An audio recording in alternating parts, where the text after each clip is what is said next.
I have an inherited disease. It's called polycystic kidneys. I got diagnosed when I was in law school back in the 70s. You know, I've known that at some point my kidneys were going to fail. I kind of hoped I'd get a little older than this before it happened. My kidney function had gotten down to less than 20%. I was at the point where we had to do something. I didn't let myself accept the reality that that's how far things had gotten.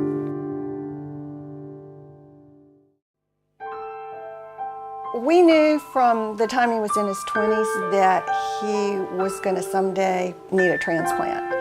When he told me that it was time for the transplant, I was scared. I knew our lives were going to be changed forever. When I got on the transplant list, I mean, they tell you to do whatever you can to let people know. And I'm pretty private about that kind of stuff, so I didn't like that idea. But I just started telling friends that I was on the list, and that's really all I said. And I was kind of amazed at the reaction.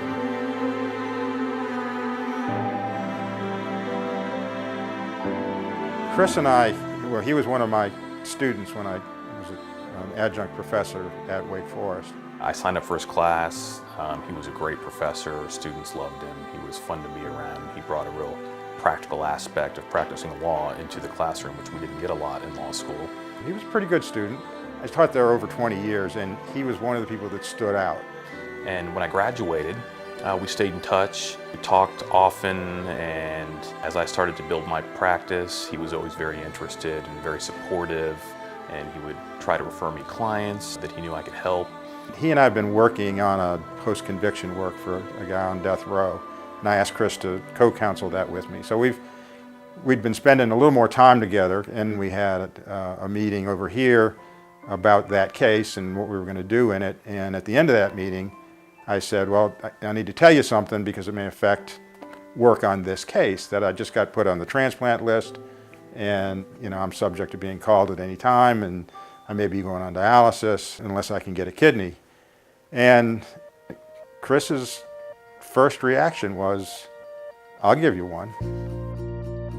So he came home and he said, I had lunch with David Pishko today. He said he needs a kidney, and I told him I'd give him my kidney. What do you think about that? And I thought, well, you already told him you're going to give him your kidney, so okay, well, let's give him your kidney. What do we need to do? I have to say I wasn't really surprised. I was a lot more surprised when he was a match, but I was not surprised that he wanted to do it if he could. I was just blown away. I mean, I just couldn't imagine anybody being willing to do that. And I remember going home and telling Mary Jane, and she just, she started crying. I mean, what Chris has done, I mean, when I step back and look at it, and I love lawyers and I love trial lawyers, and I think, he did what we do.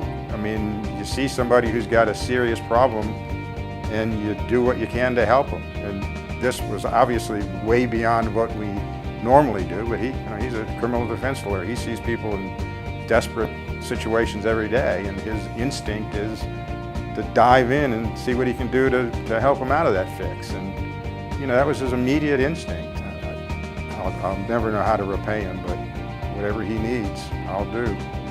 To look at Dave now and see him healthy and happy, it feels like a really special thing, and I'm proud that I did it. It's a privilege to be able to do it and to see how well the Pishkos are doing now. I tell everybody I'm glad I did it, I'm glad it's over, and life goes on.